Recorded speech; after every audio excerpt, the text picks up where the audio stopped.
Hello friends, and welcome back to part 2 of our lecture on public opinion and mass media. We left off part 1 discussing why the citizenry distrusts the federal government. And there are many causes, and some of them are quite accurate, some of them perhaps inaccurate, why there is this distrust on occasion. But when political scientists look at public opinion, they look at 3 major events that have brought about the current skepticism that have led to that. Number 1, Vietnam. The Vietnam conflict, lasting from the 1960s and 1970s, was perceived by many Americans as being a conflict in which the United States had no long-term strategic, moral, or any other type of initiative that would cause us to be involved in that theater. Also, for the first time in American politics, the American citizen could watch the daily reporting with the showing of injuries and casualties on a daily basis. Also, these are reported with great accuracy and immediacy in the print media in the United States. So America's involvement in Vietnam, the political response, the political defense, the public outcry of criticism against the conflict, and many other factors contribute to the skepticism about the federal government's role in the Vietnam conflict. Second major area of concern that brought public opinion to the forefront of political considerations was Watergate. In the early 1970s, the break-in the Democratic National Committee by operatives associated with Republican President Richard Milhouse Nixon. This, in many regards, led to the resignation of Nixon in 1974, a new wave of criticism of the federal government, particularly of the Nixon administration and of Nixon himself. And in 1974, the Republican Party, whose head had been Richard Nixon, lost significantly in midterm elections for the House and Senate. And then, of course, a Democratic president, James Earl Carter Jr., was elected president 2 years later. The third event of fairly recent vintage that has brought even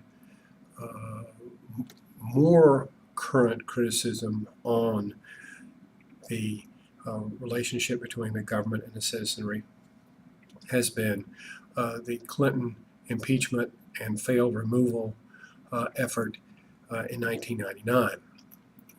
And so this effort of President Clinton, who who was not truthful before a federal grand jury about his relationship with Monica Lewinsky, and the ensuing Republican effort to punish him and to hold him accountable in their own way, brought about the successful impeachment of President Clinton in the House of Representatives, but the failed removal effort before the U.S. Senate. There are many other contemporary political movements that are really based upon distrust of the government. The most obvious of those are the Tea Party movement, which says government has too much power, too much influence, and has to be reduced, and the Occupy Wall Street movement, which is on the opposite side of the political spectrum, but believes that government is too closely associated with business interests and must be constrained, and its role must be refined. So this gives you some idea of the reason for that skepticism. We next have to talk about how do we form our political beliefs. We're born, as John Locke says, with a blank slate. I don't necessarily believe that, and our closely related social science, psychology may have different insights to offer on that regard as well. But basically, we form our political beliefs over a period of time. We want to talk about some of the factors that influence our political beliefs. Now, the most important, and this is as our PowerPoint suggests, the most important factor has always been our parents. in almost every case of folks who grow up in a nuclear family with two parents, or even with a single parent family, or your parents divorce when you were a child. Still, the parents tend to have the most predominant influence on children's political attitudes. Even today in the 21st century, you are more likely to vote the same way your parents vote than not. You're more likely to identify with the political party of your parents than not. So the family is primary. Well, you may ask, why is that so? How can that be the case? I asked this once to a Jesuit priest friend of mine, and his response, which I think is empirically true, is that they have you first. They have the chance to introduce you to politics, a way of thinking about politics, which many times as children we find convincing. And the influence of the family tends to be across generations. It was the same way with your parents and the generation before them. Now, one area that has grown weaker, especially since the 1960s, is the family's ability to impress upon a political party affiliation. You tend, for example, current college-age students tend to be more inclined to register as independents, or to be less likely to register with one of the two major parties. Or, in a similar vein, to be more likely to register with a third-party movement. Hence the recent popularity of Representative Ron Paul on college campuses. We had an event on campus last semester, and I was speaking at this event, and I made some joke about Ron Paul, actually maybe perhaps a positive joke, and the fellow stood up in the audience. He said, "Cheek, don't say anything negative about Ron Paul. He's not going to tolerate any criticism of Ron Paul." Many times as I've spoken, many times as I've lectured, no one's ever been that defensive about a political candidate, but it's a sign of Ron Paul's appeal to contemporary college students, even though himself I believe in his 70s. But his message is one that appeals to contemporary college students. So you exhibit less political partisanship than your parents did or your grandparents did. But parents do have the capability to pass on clear ideologies about thinking about politics. And this is very, very commonplace. Okay, some other factors. Religion. This is a particular interest to me because as a political scientist and as an ordained Methodist clergyman, I'm always curious the role of religion. And it influences people and their views of politics in different ways. And in our textbook, the Wilson text, he talks about this at some length. It's sort of a cross-cutting influence. We talk about that when we talk about polling. For example, it can influence. The main effect of religion is it influences our view of human nature, how we view people are at their base level, what they're really like. For example, if you tend to think that people are bad to the bone, then you're likely going to support a stronger police, stronger national security, and such. If you believe people are very good, they're likely to do good things, like Rousseau, perhaps, the great French political thinker, then you're probably going to have a different view. You won't need as much police. You won't need a stronger national security because people are going to do good things. So your view of human nature is greatly influenced by your view of politics. And people from different religious traditions have different views. For example, white Protestant evangelicals tend to vote Republican in very large numbers. They tend to be approximately, in the 21st century, about 25% of any Republican primary race. They tend to be the folks who'll vote. They can have a tremendous influence as a group. African Americans, Jews tend to vote differently. These are all very exciting fields of study. And for example, most African American Christians identify with the Democratic Party. There are many historical, social reasons as well as religious motivations for this. So keep this in mind, that religion can cut in many different ways and have many varying influences. And we've already talked about religion and politics to a greater degree earlier in this term. Let's talk about education. Generally, the more you're educated, the more liberal you become. The more, so by that theory, everyone with a PhD is a Democrat.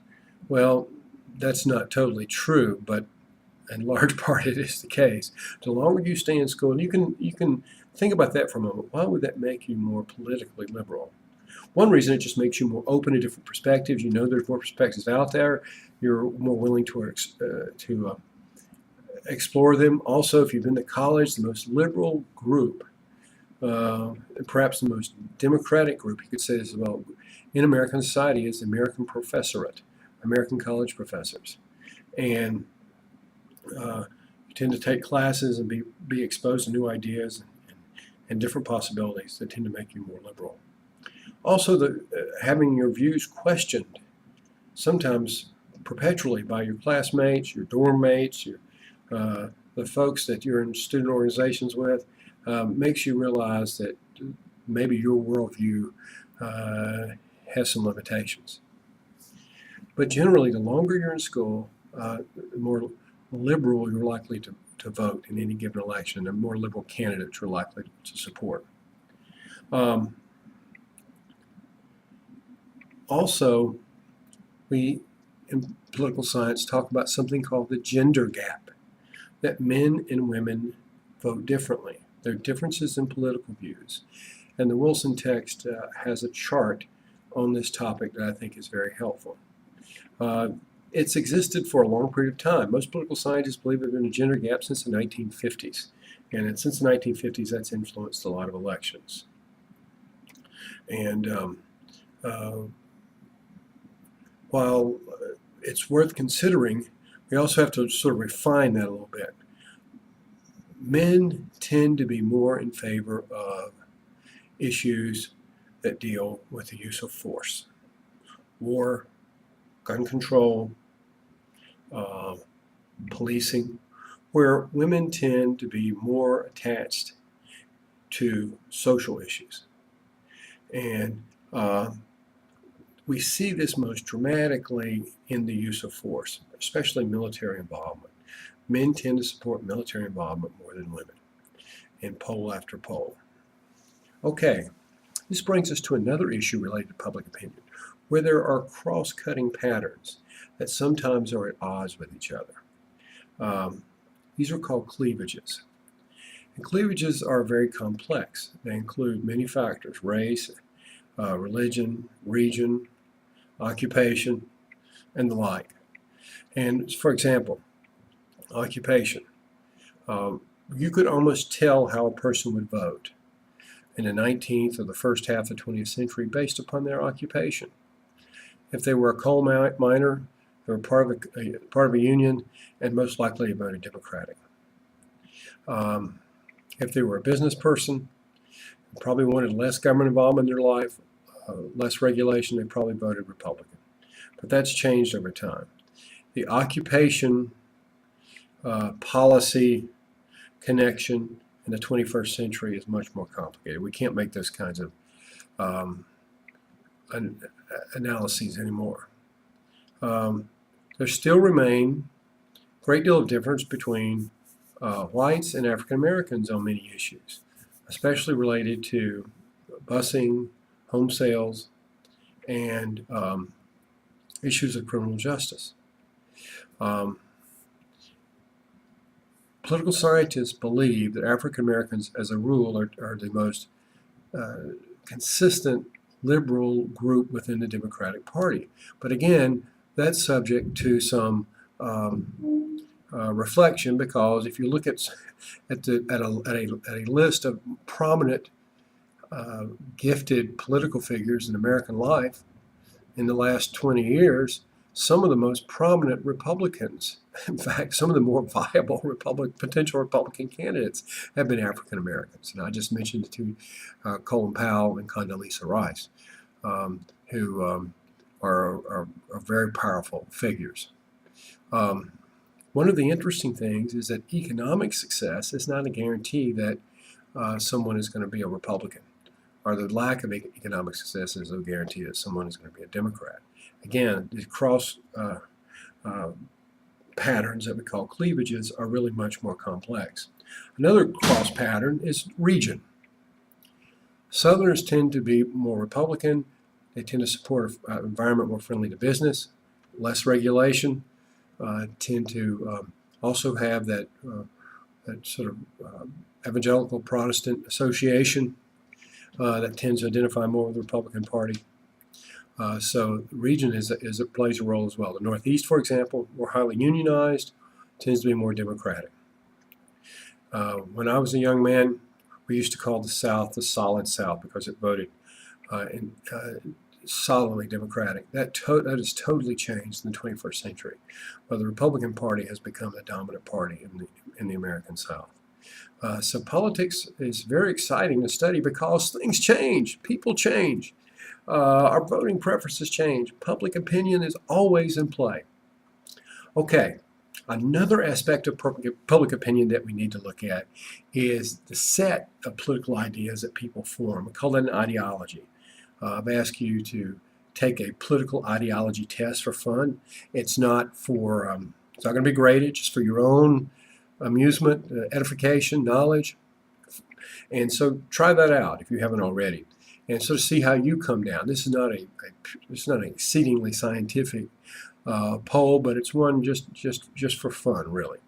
Many American citizens do not have a comprehensive set of political beliefs. You can ask, they may believe very strongly about the environment, but they don't really care about national defense. They may really like agricultural policy, but they could care less about the Department of Housing and Urban Development and government's involvement in the housing market. So most Americans don't have an ideology, but many do. And it's how we understand the full range of their political beliefs. We call that an ideology. Most citizens are not particularly ideological. Please keep that in mind. The most ideological place in the country, of course, is inside that beltway in Washington, D.C., where I have lived for a number of years. That's everybody, almost everyone there has some kind of ideology. Ideological thinking has become more intense in your lifetime, and I have witnessed that, where there's more and more expressions of ideological thinking. The people who tend to be most ideological are political activists on both the left, the right, and various other perspectives. They tend to want to have consistent positions on every issue, and you can see that easily at play. They also tend to make friends with people who agree with them. If you watch Sean Hannity on Fox News, the folks he's going to have on his show are people who fundamentally agree with him and have the same ideology. Same thing on the opposite side of the political spectrum. Somebody like Rachel Maddow, if you watch her show, she's going to have folks who basically agree with her. So that's something that as a concerned, thoughtful, engaged citizen you want to keep in mind. We call these folks activists. They tend to have more influence than the average citizen because they're more ideological, but more importantly, they're heavily engaged. And there's many categories of this opinion. We've talked about this a little bit. Well, this gives us an overview of public opinion and some aspects of it. In our next lecture, in part 3, we're going to turn to mass media and American politics. Thank you.